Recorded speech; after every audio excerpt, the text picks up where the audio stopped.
What's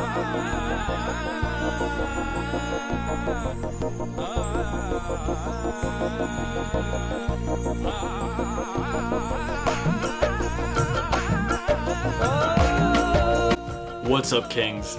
Happy Diwali to all of you. For those of you who don't know, Diwali is the festival of lights. It's one of the most auspicious dates, biggest celebrations, biggest festivals in the Hindu calendar, and it represents the bringing forth of cleanliness, order, and light. Diwali marks the conclusion of a Hindu text, story, narrative, history known as the Ramayana, in which this prince, the Prince of Ayodhya known as Ram, who supposedly was an incarnation of the Lord Vishnu. Ram had been exiled for 14 years in a forest to live as a hermit because of certain political calculations. And so he, his wife Sita, and his brother Lakshman were living out this time of penance. And in the midst of that, so many insane things happened. Sita was kidnapped by the demon king Ravan, and she was kidnapped to Sri Lanka. Ram and his brother Lakshman had to stir up a legion of monkeys and bears to serve as their army and go to Sri Lanka to kill the demon king and take back Sita. And when they finally lived out their exile and came back to the kingdom of Ayodhya, that was known as a great celebration. A celebration in which lamps were lit, fireworks were, set off, and everyone rejoiced for the return of the king. This is the return of the king that happened before the Lord of the Rings trilogy. It is always attractive to me when a narrative talks about ideals and living out perfect conduct. And that's what Lord Ram represents to the Hindus. A man of perfect conduct.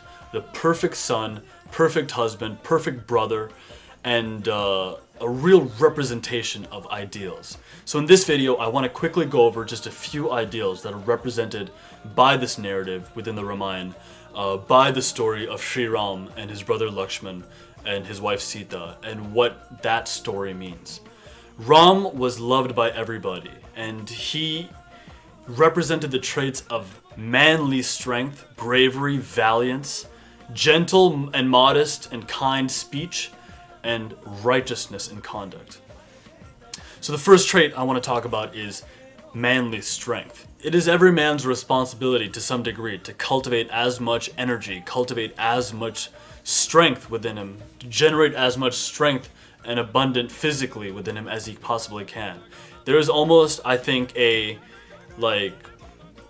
righteousness, divine conduct in just carrying yourself well, taking care of your health, and getting strong as a guy. I think that's a very important thing, and it's not talked about because spirituality often relates to detaching oneself from the body, but the cultivation of physical strength has strong spiritual effects as well. And I think everyone should strive to whatever degree you're capable of, whatever time allows you to do, to cultivate strength within yourself physically.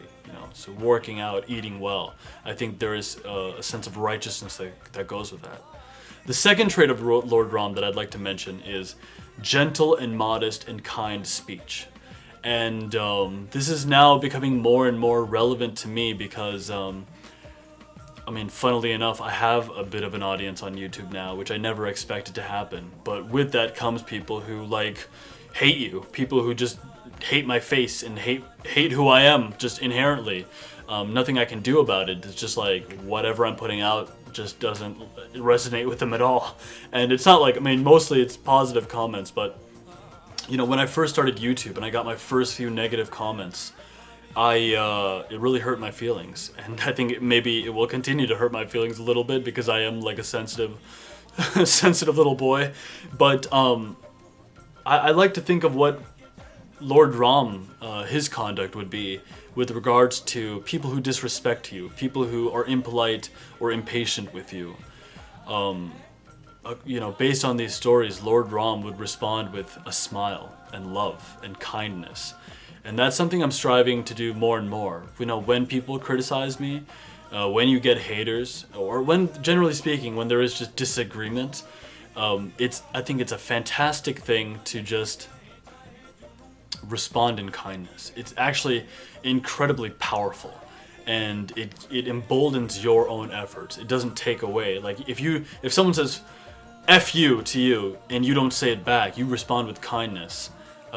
It's an incredibly powerful thing to do. And the last trait that I'll mention with regard to this is the cultivation of righteousness.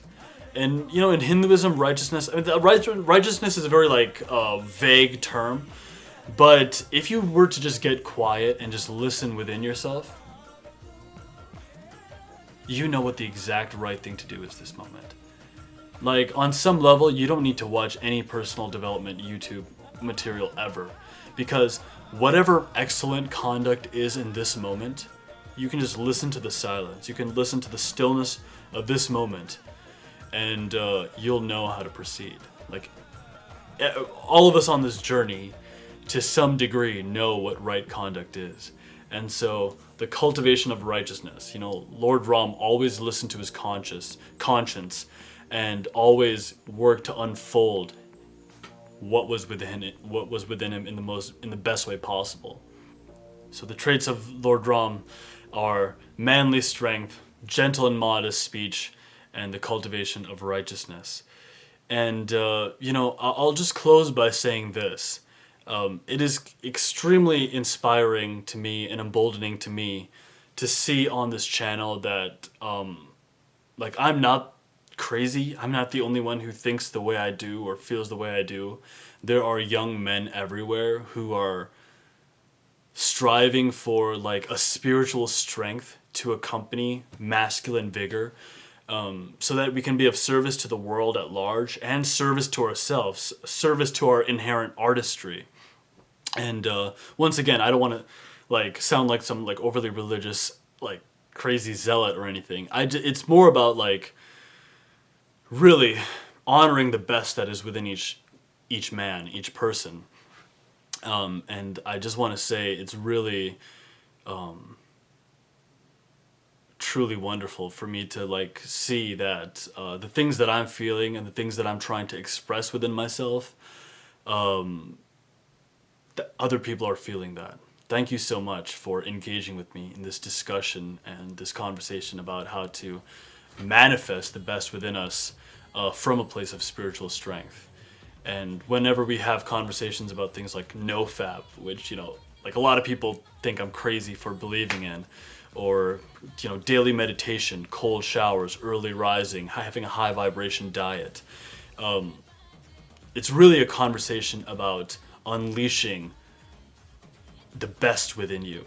And Lord Ram, of course, was a tremendous symbol of that for me. So once again, my friends, happy Diwali. And in the words of Gandalf the White, now comes the Age of Kings. I'll see you guys in the next one.